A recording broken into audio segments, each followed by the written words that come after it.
ipinag-utos ng Korte Suprema sa Senado at Kamara na magpaliwanag kaugnay sa petisyon na inihain ni Vice President Sara Duterte sa naging proseso ng impeachment laban sa kanya. Binigyan ng Korte Suprema ang Senado at Kongreso para magkomento sa petisyon na inihain ng Vice Presidente kaugnay ito sa kanyang pagkwestiyon sa naging proseso ng pag-impeach sa kanya ng Kamara. Sa kanyang petisyon ay hiniling ni Vice President Sara Duterte sa Supreme Court na maglabas ng temporary restraining order at rate of preliminary injunction para pigilan ng Senado na isagawa impeachment trial sa kanya. Ngayon ay wala pang TRO na inilabas ng Korte Suprema sa petisyong ito, pero matatandaan kamakailan lamang na naghain ng petisyon ng grupo nila Attorney Israelito Torion kasama ng iba pa niyang mga kaalyado ng mga Duterte para ipatigil na ang impeachment laban kay Vice President Sara Duterte na ayon naman sa naging sagot ng Korte Suprema ay pinag-aaralan na nila kung pagsasamahin na lang nila ang petisyon ni Vice President Sara at petisyon nga na inihain ng grupo nila Attorney Israelia Torion na gusto ding ipatigil ang impeachment case laban kay Vice President Sara Duterte. Sa ngayon ay wala pang tugon ng mga mahistrado sa petisyon nila Torion. Mauna namang sinabi ng Senate President na walang iba kundi si Chis Escudero na ang Solicitor General ang magsasubmit o magsusumiti ng kanilang komento kaugnayan sa mga petisyon na may kinalaman sa impeachment case ng Vice Presidente.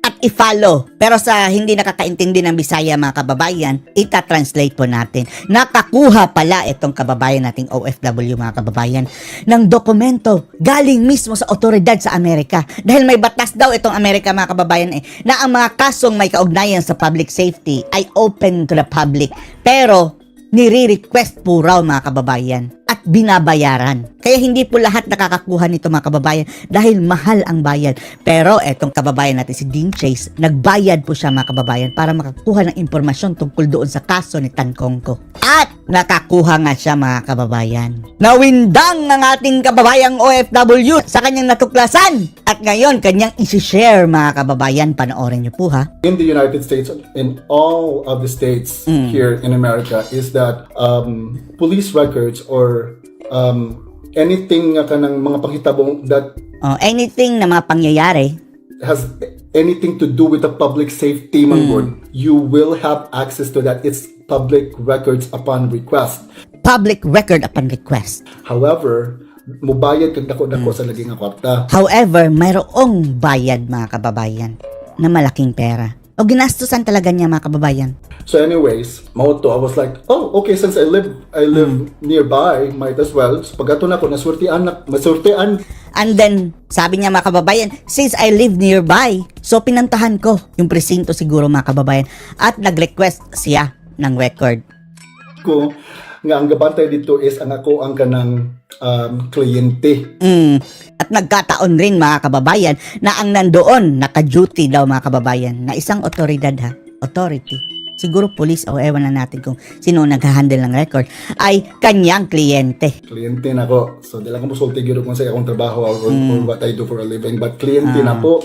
Pero hindi lang daw niya sasabihin kung ano ang trabaho niya mga kababayan. Kunya, And then, moto, kanang, mga ko moto, yun, nagtanong ako. kibaw ka, it's ano siya, much better nga. And then sabi niya, much better. Kanang ako na lang i-forward nimo as document. So, Na akin na lang i-forward ito sa'yo as document. O mas mabuti yun mga kababayan dahil dokumento. Nagagamit po yan sa korte. I gave them my email address. Sinend via email mga kababayan ha. As long as nandun yung copy ng email sa kanya mga kababayan, that is considered legal document. And then, after a few days, dito na ako na-receive ang document. After a few days, na-receive na niya ang document. Na akong gi-request Sa kanyang ni-request via email. And then, na-shock ko sa content. And then, na-shock ako sa content. Pwede na ba akong artista drama? Ako Sige, pipilitin natin man with emotion ang pag-translate mga kababayan. I was totally shocked. What you cookie ba sa ano ko? I was reading. But whatever I was reading, my mind could not comprehend. Woo! It was an insane amount of information, mind-blowing yun gani kayo nga. Oh, this is so mind-blowing information. Wa ko kibaw saan ako pag-process atong Hindi ko alam kung paano ko to i-process. information. So, Yung information. panic ko. I started panicking. Kinsa man akong kontakon na ni. Who Sino ang ikukontak ko? Sino ang ikukontak ko? Ganyan siya daw mga should I kababayan. talk to about this? My safety will be on the line if I'm going to have this information by myself. And of course, Kasi mga kababayan, siya ang isa sa mga pinakaunang nag-request ng information na iyon. Malamang kung ginapangnam ng mga, alam nyo na, persons involved doon, yung nakuha niyang information is untampered. Hindi pa nagapang, hindi pa na-edit siguro. Kaya crucial po ang nakuhang dokumento ni Dean Chase mga kababayan. prior to that, kiba mo ko na nakapost ako videos about ani mga pagtabo. Dahil alam ko na nakapost na ako ng mga videos concerning this incident. Pag ana na nako, ala, taya ba yan? Unsa man ako ni Ron? So, Sabi niya, anong gagawin ko nito ngayon? I contacted my closest friends and my family members and I sent them everything. Pero mga kababayan ha, eto kanyang isi-share ngayon. Hindi pa to talagang detailed. Yung overview pa muna mga kababayan dahil mas mabuti yung mayroon siyang hawak na alas mga kababayan That I got. So, mo na.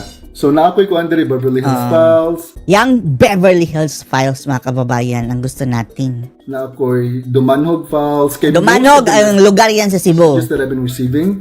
Kay mga tao sa Dumanhog, I don't know why. Murag dako akong kanang kuhan diha. Marami daw nagsisend sa kanyang message mga kababayan from Dumanhog, Cebu. Um, Mayroon pang First FL audios. Yung audio daw ni Madam Liza Araneta mga kababayan. At mayroon siyang mga screenshots or din. then siguro dahil sa Dumanog and then after the First Lady audios, katong nasend ko ang katong taga Huwag mo nang iparinig sa amin na parang awa mo na. Ayaw pa naming masok Los ka. Angeles sa Gapon and screenshots of very important conversation. Sa mo nang nadiri and then things that I want to talk about today. Let's make this quick. So, ang sulod sa document, I'm going to recount what happened. So, I've already done that. And then, okay. So, muna ni nahitabo. So this is what happened. Oh, ako na nag-Ingles. Sa sulod sa document, gingon dito Ang laman ng document, sinabi doon nga na they were having this dinner at an event.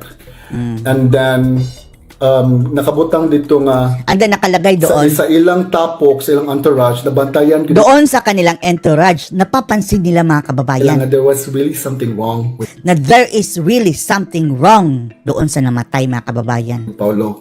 He was Ni Paulo Tancon jittery, kanang di ko naman jittery, mutang, and for hindi na daw mapakali mga kababayan. some si reason, Paulo. even though that the AC was so high, and that time it was still around winter season, so kanang bugnaw-bugnaw pagit, but he was like Malamig pa na season mga kababayan. Tapos sweaty si Paulo.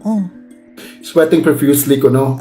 Grabing pawis. Yan ang nakalagay doon mga kababayan sa police report. So, according to the document. And then, moving forward, let's fast forward to around 4 o'clock in the morning. Around 4 o'clock. Grabing partihan. Kinagabihan hanggang nagkaumaga. 4 o'clock in the morning. On a Saturday. So evening, ang katong dinner nila, then party. And then around 4 o'clock, 4:45 to pasado alas 5 sa kadlawon sa Sabado. Dito na nila 4:45. nagkagubot na. Nagkakagulo na daw sila mga kababayan. Madaling araw, alas 4. Between 4 and 5 a.m. Na nagkurug-kurug ko no, then nag-foaming na ko ng mouth sa kilid. Nag-seizure na daw mga kababayan. Nangisay. Tapos, bumula na yung bunganga. And then, usa sa membro nila, guys, there's so many names in the document and Napakarami daw na mga pangalan sa documents mga kababayan. At malamang sa malamang ang mga sangkot doon mga kababayan ay nakahold pa siguro. Ewan lang natin ha. I'm 100% sure that these people that are involved in the document are murag na dangit na lang siguro kay party. At marami daw sa kanila mga kababayan parang nadamay na lang. Good sila sa entourage ni First Lady Manggol. Dahil kasama sila sa entourage ni First Lady. Nili Satanas. Nilisutan. So, may sabi. Sabi ng First Lady din, pisti ng takong.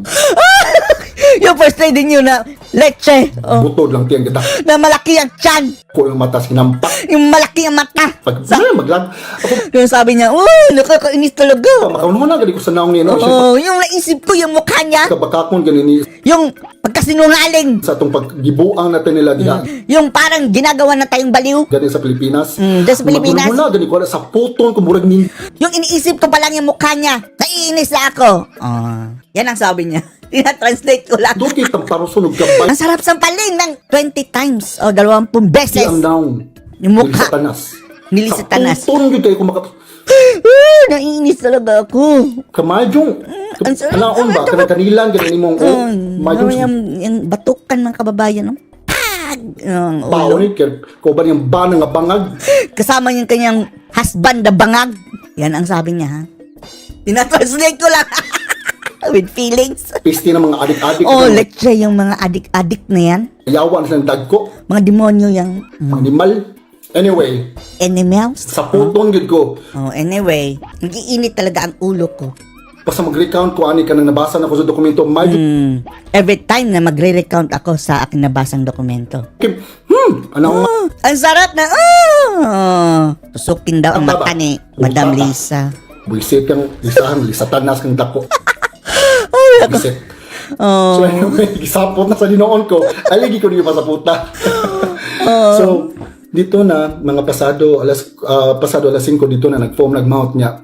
Bumula na daw yung bunganga mga kababayan ni Paulo. Usa sa kanang kuan part silang entourage, ganahan gyud kaayo mo tawag og 911. And then, isa sa kanilang entourage mga kababayan, gusto talaga tumawag ng 911 para ma-save Buhay pa yun mga kababayan between 4 and 5. Curse, buhi pa man. Nagkuan pa ba kanang nag-seizure ba? Parang nag-seizure pa. Turug ba?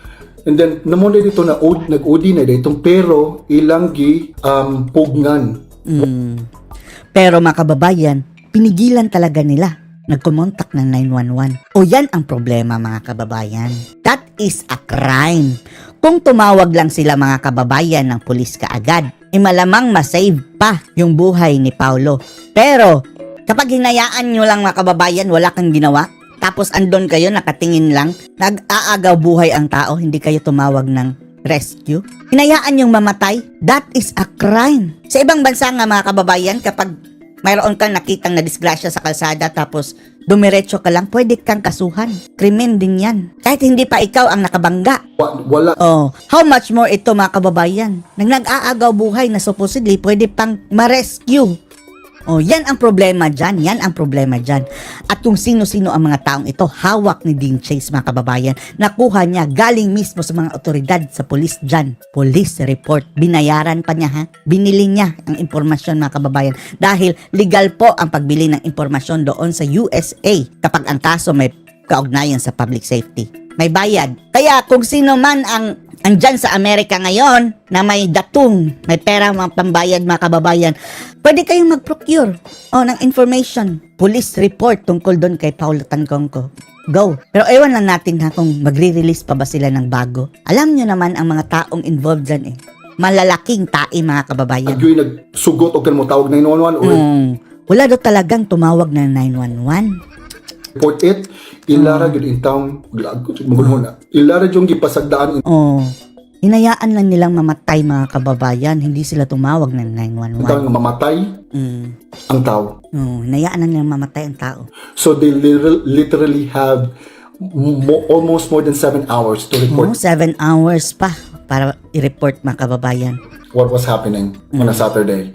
They literally had the time to save the person, but they chose not to. They chose not to. Muna nakabutang dito sa document. Yan ang nakalagay doon sa document. Arwi. Police record yan mga kababayan ha. Sabi niya ha, siya mga hawak ng police record na they have a choice to save the person but they chose not to. A lot of people involved. Daghan pa kayo dito, but I'm going A to lot keep... of people involved. Intindihin muna natin mga kababayan ha. Dahil big case yan ang kanyang nakuha mga kababayan Police report, big case. Delikado po siya. This, as an alas, daghan kay chats at nako. Sad, and then I received a lot of kanang advices sad sa kanang council na nangayod ko advice kita sa council na Humingi talaga siya ng advice sa abogado on mga what to do with the kababayan. information that I have. So I'm going to keep this and as an alas na ko, so to speak, As alas daw, para mayroon siyang alas. na og naamang gani mahitabo na ko, If ever na may mangyayari sa kanya mga kababayan masama, kibaw na mo kinsay alam nyo na kagagawan, kung sino ang may una kagagawan. mahitabo na ko. Kung anong mangyayari sa kanya. Yan ang sabi niya. By the way, ang video po ito mga kababayan is andun sa kanyang Facebook page. Open to the public to see. And that information will be publicly announced. Okay? So, muna sa putong yun kayo. Yan. Yan kung bakit sinusumpong talaga ako kapag Kung magunahon na kay they had a iisip ng sa mga pangyayari. lot of time to report and save Paulo. They have a lot of time to report and save Paulo. But they never They did. had a lot of time but they chose not to. But